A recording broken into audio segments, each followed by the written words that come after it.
പറയണം.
നമ്മുടെ കൊക്കിൽ ജീവനോടത്തോളം കാലം ഈ രാജ്യത്തിന്റെ ഐക്യത്തിന് വേണ്ടി നിലകൊള്ളുമെന്നുള്ളത് നമ്മൾ ഉറച്ചു പറയണം.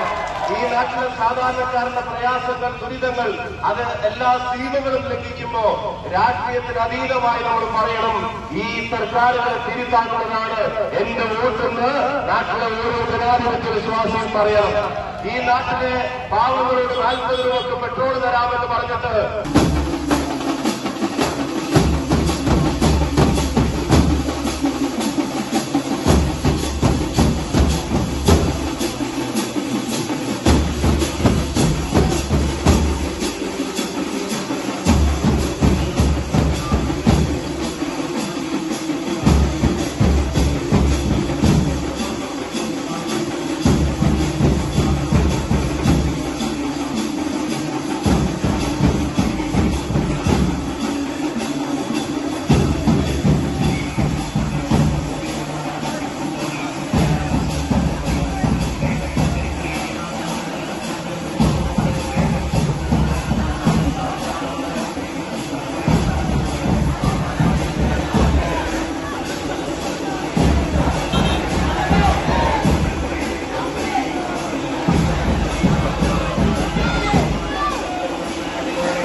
കാണണം. 400 രൂപ ഒരു സിലിണ്ടർ ഗ്യാസിന് കൊടുക്കേണ്ടി വന്നപ്പോ എന്തെല്ലാം പ്രകടനങ്ങളും പ്രവർത്തനങ്ങളും നമ്മൾ ഈ തെരുവിൽ കണ്ടു.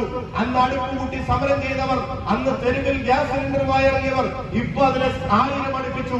എന്താണ് ഈ നാട്ടിലെ ജനങ്ങളോട് മറുപടി? നോട്ട് നിരോധിച്ചിട്ട് എന്താണ് ഈ നാട്ടിലെ ജനങ്ങൾക്ക് കിട്ടിയത്? കള്ളപ്പണം സ്വിസ് ബാങ്കിൽ നിന്ന് വരെ കൊണ്ടുവരുമെന്ന് പറഞ്ഞിട്ട് അവസാനം SBIയിലെ കള്ളപ്പണം പോലും പുറത്തുവിടാത്ത തരത്തിൽ ഇവിടുത്തെ ഭരണകൂടം മാറി. ജനങ്ങൾക്ക് കൊടുത്ത ഏത് വാക്കാണ് പാലിച്ചിട്ടുള്ളത്? മലയോര മേഖലയിലെ കർഷകർ നേരിടുന്ന പ്രയാസങ്ങളിൽ എവിടെയാണ് ഒരു ഇടപെടലും പരിഹാരം ഉണ്ടായിട്ടുള്ളത്? അവർക്ക് കൃഷി നടത്താൻ പറ്റുന്നില്ല എന്ന് മാത്രമല്ല, വന്നു അവസാനം അവരുടെ ജീവൻ വരെ അപകടത്തിലാവുന്ന വന്യജീവി ആക്രമണങ്ങൾ കൂടിക്കൊണ്ടേയിരിക്കുന്നു. എവിടെയാണ് ഒരു ഗവൺമെന്റിന്റെ ഇടപെടലുകളുള്ളത്? എന്നെ കേൾക്കുന്ന CPIഎമ്മിന്റെ നല്ലവരായ പ്രവർത്തകർ, നിങ്ങൾ ആലോചിക്കണം. 1 ലിറ്റർ ഡീസൽ അടിക്കുമ്പോ 2 രൂപയുടെ സെസ്, ആ 2 രൂപയുടെ സെസ് പെൻഷൻ കൊടുക്കാനാണെന്ന് പറഞ്ഞിട്ട് കഴിഞ്ഞ 7 മാസക്കാലത്തെ പെൻഷൻ മുടക്കിയവർക്കെതിരെ നിങ്ങളും ഈ കേരളത്തിന്റെ ചരിത്രത്തിൽ ശമ്പളം മുടങ്ങുന്ന ഒരവസ്ഥ സംസ്ഥാനത്ത് ആദ്യമായി ഉണ്ടാക്കിയവർ RC ബുക്ക് പോലും പ്രിന്റ് ചെയ്ത് കൊടുക്കാൻ കഴിയാത്ത സാഹചര്യം, ക്ഷേമനിധികളിലെ ആനുകൂല്യങ്ങൾ മുഴുവൻ ഇല്ലാതായി പോകുന്ന സാഹചര്യം. ഞാൻ പറയുന്നത് വേറൊന്നുമല്ല, ഭരണകൂടങ്ങൾ നമ്മളെ വഞ്ചിച്ചിരിക്കുന്നു. ഇത് പ്രതികരണത്തിന്റെ ശക്തിയായി ഈ വോട്ട് മാറണം. ഒരു സംശയവും വേണ്ട. നമ്മൾ ഒരുമിച്ച് പ്രതികരിക്കാൻ തീരുമാനിച്ചാൽ ഈ രാജ്യത്ത് നമുക്ക് വീണ്ടെടുക്കാൻ കഴിയുമെന്ന കാര്യത്തിന് ഒരു സംശയവും